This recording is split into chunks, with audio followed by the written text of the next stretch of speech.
Mesdames et messieurs, bonsoir et bienvenue dans ce journal, dans cette soirée du mardi 6 août 2024. Dans les actualités de ce jour, la coopération entre Madagascar et le gouvernement japonais se renforce à travers l'envoi des jeunes travailleurs malgaches au Japon. C'est une collaboration qui fait suite à la rencontre entre le président Andry Rajoelina et l'ancien président de la JICA, Shinichi Kitaoka, en mai 2022. La première vague de jeunes sélectionnés et formés pour cela vont ainsi partir. Elle est constituée de 3 jeunes, mais de nombreux autres feront partie de la vague suivante. Reportage de Jodikel Ranjelirin et Andora Zajabe.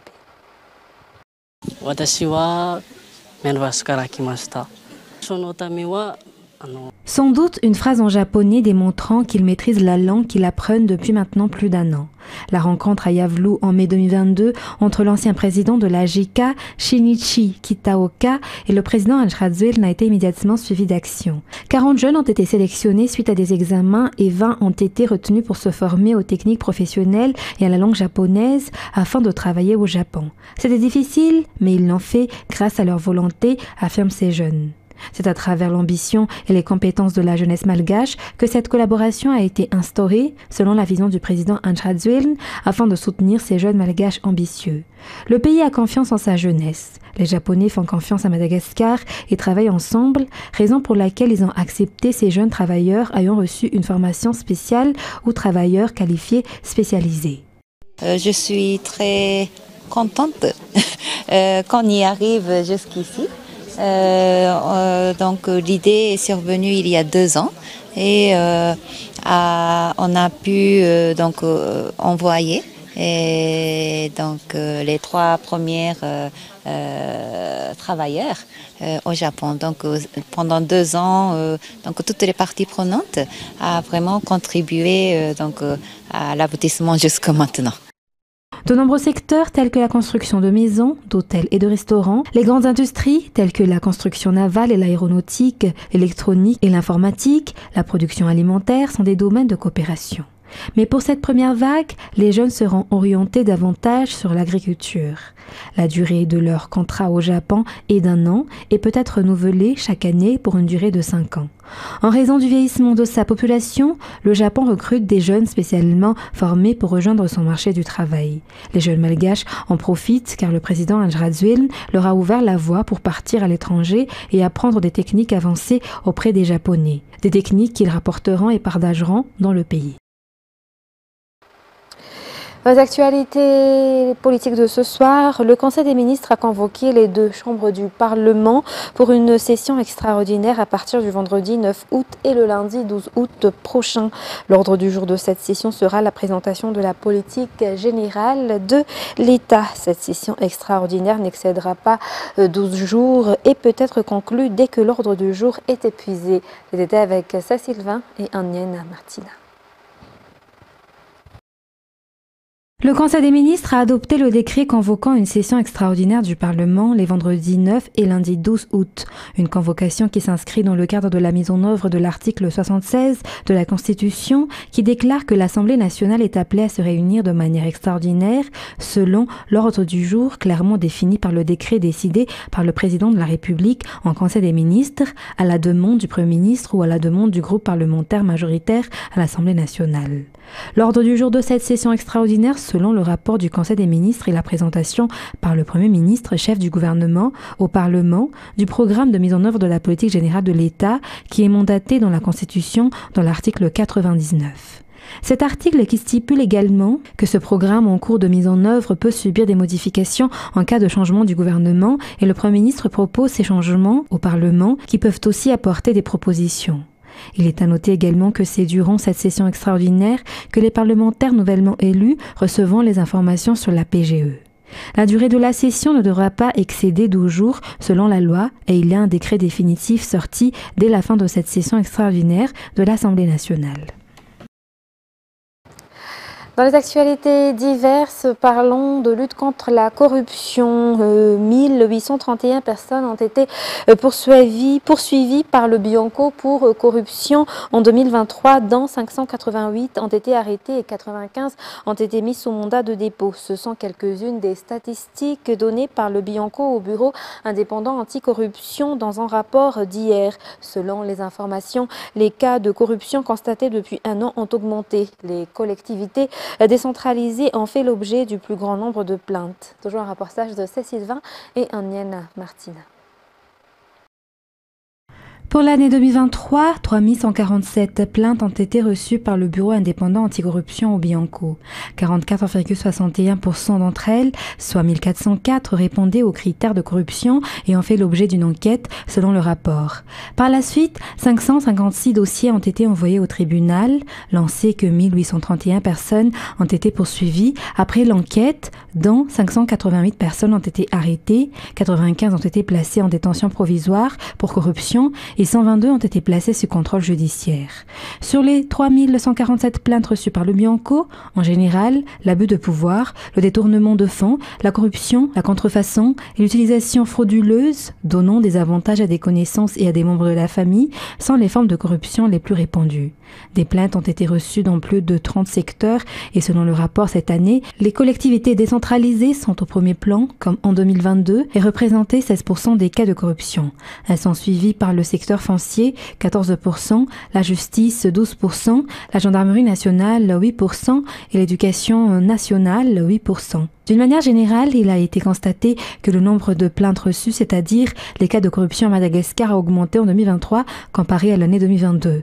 La corruption est un obstacle au développement et chacun doit jouer son rôle dans la lutte. Il est donc urgent, selon le Bianco, de poursuivre et d'améliorer la sensibilisation et l'engagement du public à travers les médias et la police nationale. Améliorer l'application des lois sur la corruption pour lutter contre l'impunité et protéger les témoins et les lanceurs d'alerte.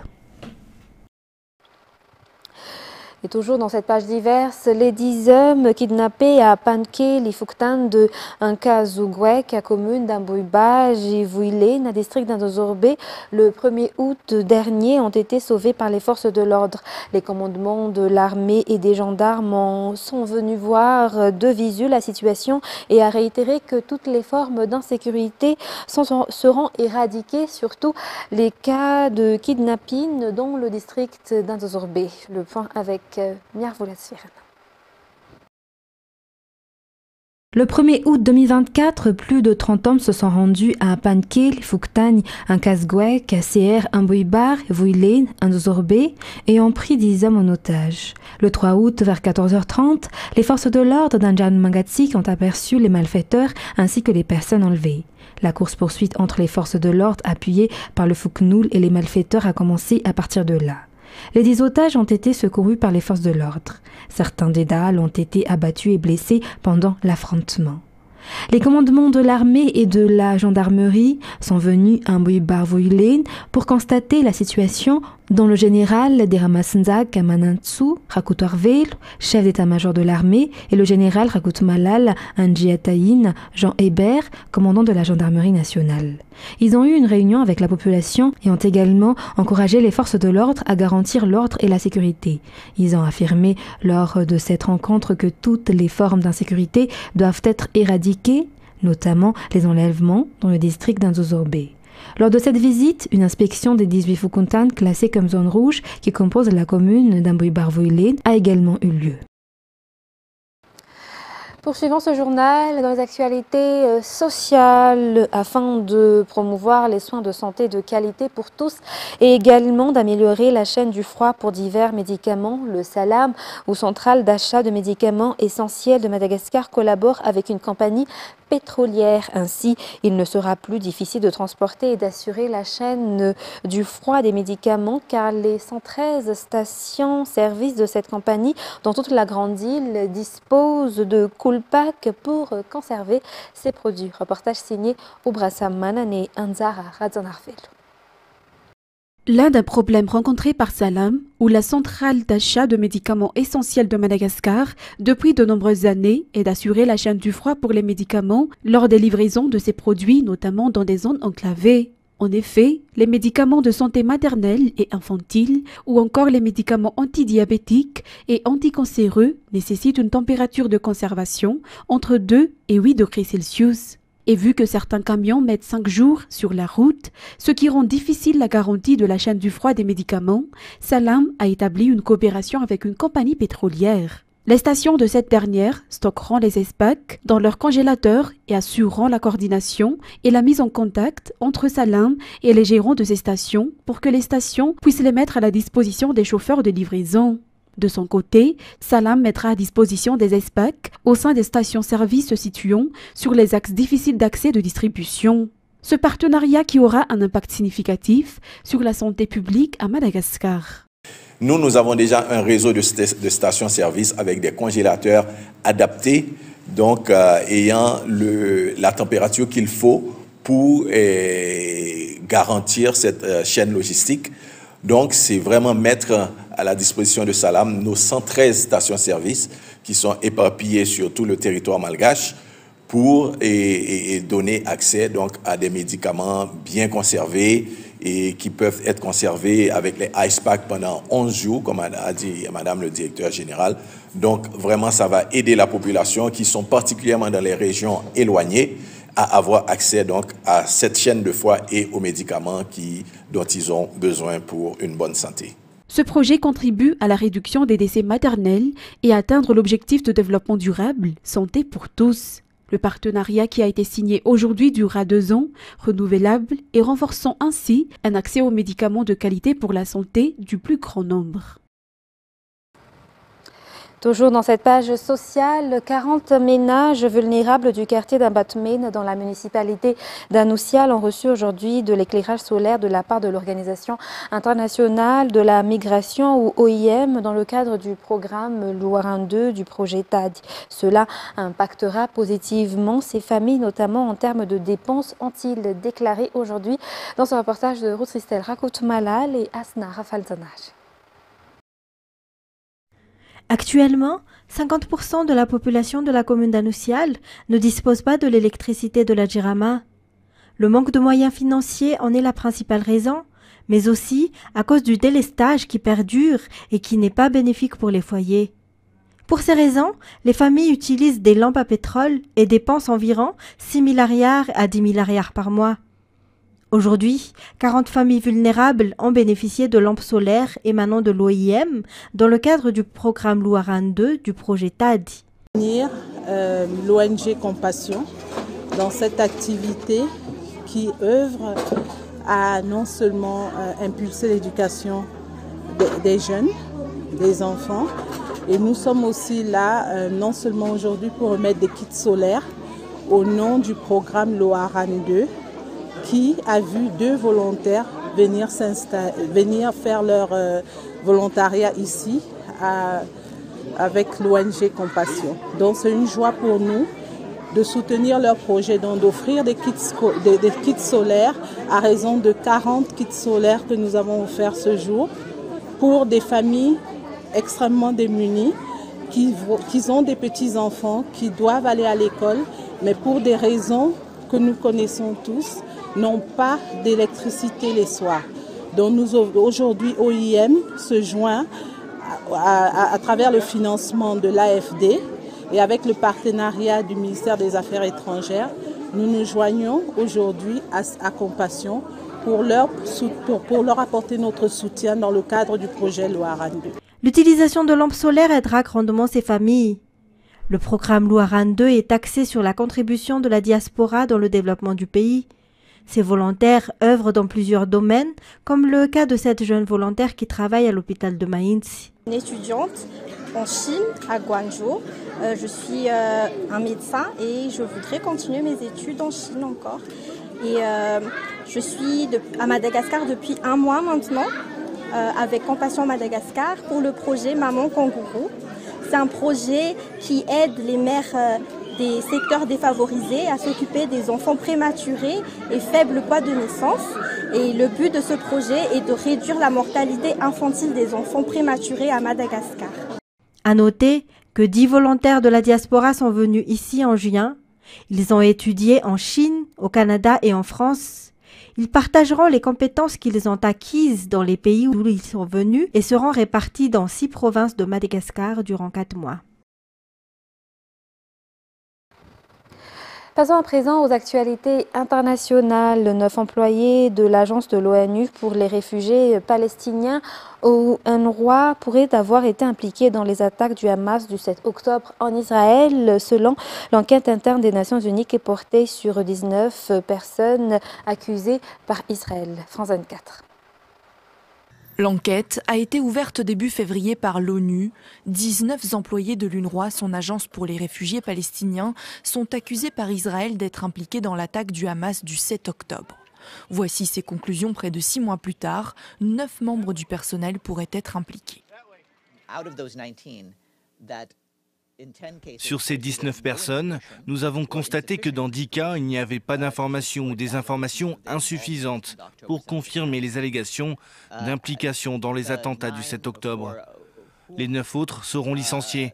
Et cela inclut bien sûr certaines personnes qui avaient déjà été licenciées plus tôt, immédiatement après la publication du rapport.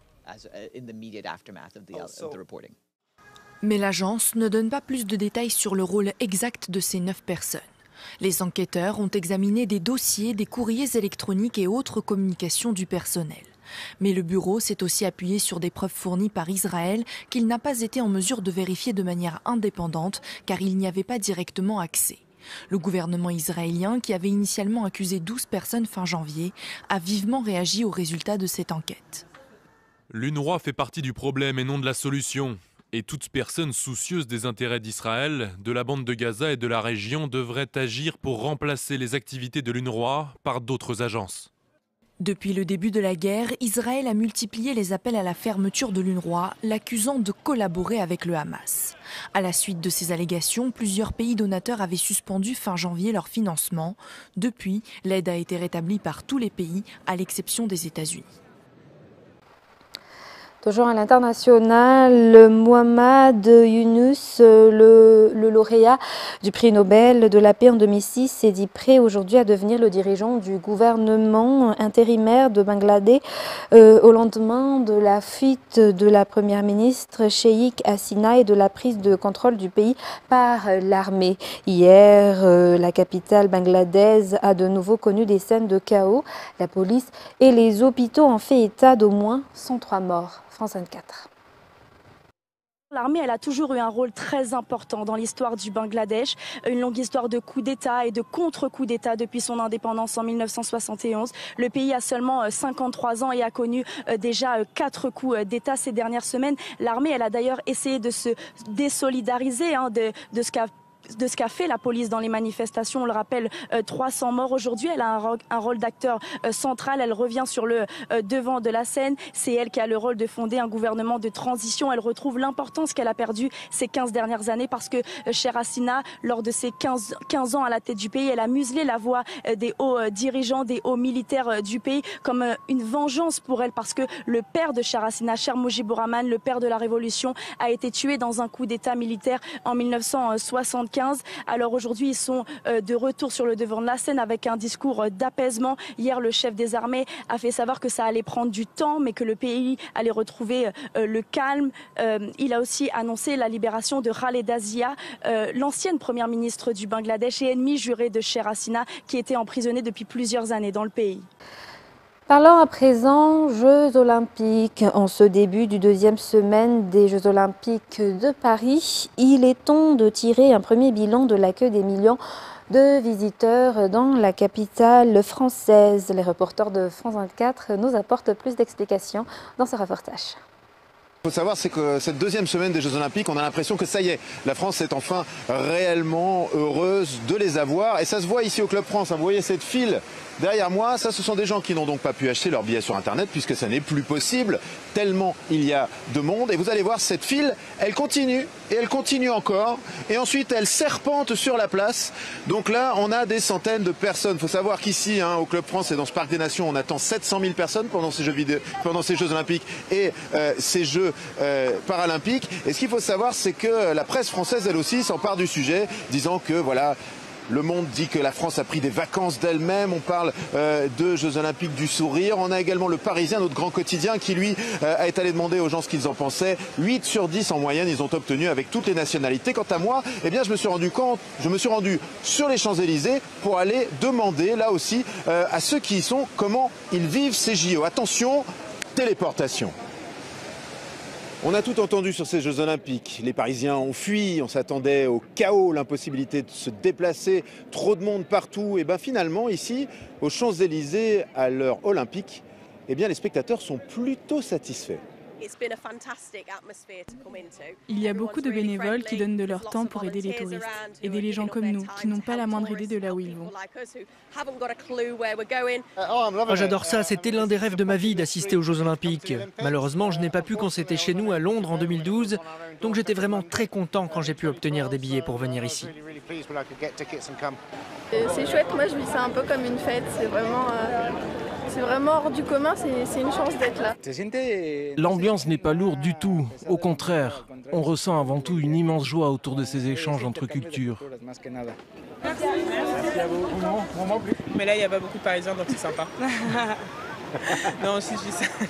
Non, en vrai, tout le monde est un peu dans l'esprit olympique, dans l'esprit des Jeux, dans l'esprit de fête. Donc je pense que les gens, ils savourent. Et la cérémonie d'ouverture avec tous ces shows, le fait que voilà, les gens prennent beaucoup de plaisir à être ici et que les athlètes français ramènent beaucoup de médailles aussi. Je pense que la vie a changé. Avec des sites olympiques comme la place de la Concorde, la Tour Eiffel, le château de Versailles, eh bien les quelques Américains que j'ai pu croiser ici sont un peu inquiets à l'idée de devoir faire mieux dans 4 ans. Ce sera dur, mais on est prêt à relever le défi. Ce qui nous a surpris, c'est qu'il n'y a pas d'alcool dans les stades. À Los Angeles, ce sera très différent, je pense. Il y aura du soleil, plusieurs stades de foot, mais bien sûr, vous avez les meilleures infrastructures. Ces temps-ci, la presse française accumule les témoignages de ceux qui ont fui Paris et qui maintenant regrettent. Ce qui est certain, c'est que ceux qui sont venus exprès ont l'air de passer un bon moment. Ainsi, mesdames et messieurs, c'est la fin de ce journal. Nous vous remercions de votre fidélité. Restez avec nous. Dans quelques instants, vous allez suivre l'émission Nizouk avec notre journaliste CE Noura Nirland. Sur ce, très bonne soirée sur Viva. Au revoir.